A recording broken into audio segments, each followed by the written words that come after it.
रावलपिंडी से रिपोर्ट शामिल करते हैं सही साजिद नकवी पाइपन में अलम कुशाई की रूपरवर तकरीब गाजी अब्बास अलमदार अलैहिस्सलाम का अलम नसब गाजी अब्बास अलमदार अलैहिस्सलाम की अलम कुशाई की पुरवकार और रूहानी तकरीब मलिक हसीब साबर की रिहाइशगाह पर मुनक़द हुई, जिसमें इलाका भर से अज़ादरान और मुअज़्ज़ज़ शख्सियत ने भरपूर शिरकत की।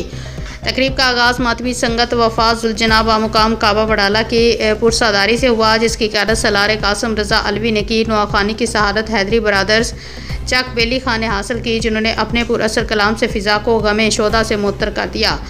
मातमदारी के बाद गाजी अब्बास अलमदार अलैहिस्सलाम का अलम मलिक हसीब साबर के घर नस्ब किया गया। अलम नस्ब करने की दुआए खैर शिया उलमा कौंसिल तहसील चक बेली खान के सीनियर नायब सदर मौलाना अमर अब्बास अलवी ने करवाई। दुआ के अख्तिताम पर तबर्रुक और न्याज मोमिनीन और मातमी अज़ादरान में तकसीम की गई।